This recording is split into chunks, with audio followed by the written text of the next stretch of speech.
یہ معلومات آپ کی اور آپ کے خاندان کی سلامتی سے متعلق ہے، لہٰذا اسے غور سے سنیں اور اگر مناسب سمجھیں تو شیئر کر دیں۔ ذیل میں دیے گئے چند کام کر لیجئے۔ آپ کے جسم سے منفی توانائی کا خاتمہ ہوگا اور آپ کے شیطان کمزور پڑ جائیں گے۔ نمبر 1، بیت الخلاء کی صفائی۔ اس پر کوئی سمجھوتا نہیں ہے اور بیت الخلاء کو مستقل بنیادوں پر صاف ستھرا اور بدبو سے پاک رکھیے۔ نمبر 2، رات کو سونے سے پہلے بیت الخلاء کو صاف اور پاک رکھنے کا اہتمام کیجیے۔ نمبر 3، بیت الخلاء کا دروازہ ہر وقت اور مستقل بنیادوں پر بند رکھنے کا اہتمام کیجیے۔ نمبر 4، بیت الخلاء میں کپڑے اتار کر لٹکتا نہ رہنے دیجیے۔ محض ایک رات کے لیے لٹکے رہنے والے کپڑوں میں جتنی منفی توانائی بھر جاتی ہے اس کا خاتمہ تقریباً ناممکن ہوتا ہے، یا کم از کم 72 گھنٹوں کے لیے دھوپ میں لٹکانے سے کچھ گلو خلاصی ممکن ہوتی ہے۔ نمبر 5، میلے اترے ہوئے کپڑوں کو ہمیشہ بیت الخلاء سے باہر کسی ٹوکری میں رکھنے کا اہتمام کیجیے۔ نمبر 6، بیت الخلاء میں کبھی بھی عطورات نہ رکھیے اور نہ ہی اس میں خوشبو وغیرہ کا استعمال کیجیے۔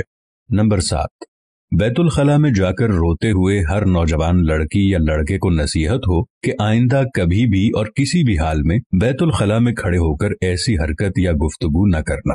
نمبر 8، بیت الخلاء میں جا کر رونا آپ کی طرف سے شیطان کو کھلی دعوت ہوتی ہے کہ آپ کے جسم میں داخل ہو جائیں یا آپ کے جسم کو پکڑ میں لے لیں۔ اس کے علاوہ بھی ایسا کرنے سے رزق یا شادی میں دیر ہوتی چلی جاتی ہے، زندگی میں مشکلات بڑھتی ہیں، بلا سبب غم اور افسردگی کا احساس ہوتا ہے اور تشنج یا مرگی تک ہو سکتی ہے۔ نمبر 9، ہر تیسرے دن اپنے گھر کے دروازے اور کھڑکیاں کھولیے اور گھر میں سورۃ البقرہ کی تلاوت کیجیے یا ریکارڈنگ چلائیے۔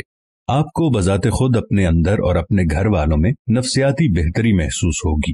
گھر سے شیاطین اور جراثیم کو بھگانے کے لیے آقا کریم صلی اللہ علیہ وآلہ وسلم کے فرمان کے مطابق کلونجی کی دھونی دیجیے۔ نمبر 10، گھر میں کلونجی یا بخور کی دھونی ایسے وقت نہ دیجیے جب گھر کی کھڑکیاں بند ہوں۔ نمبر 11، گھر میں بہت زیادہ شیشے نہ لٹکائیے اور اگر مقصود ہو تو داخلی دروازے کے آس پاس لٹکائیے۔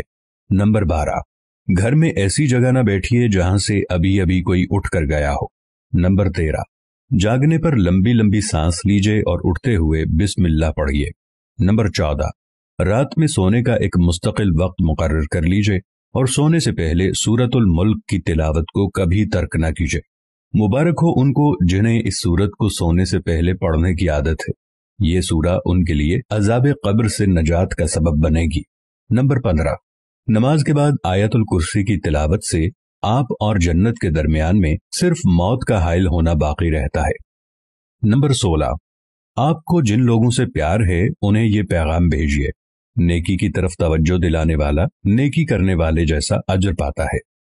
اللہ ہم سب پر اپنی رحمت فرمائے، سب کی پریشانیاں اور مشکلیں حل فرمائے، آمین۔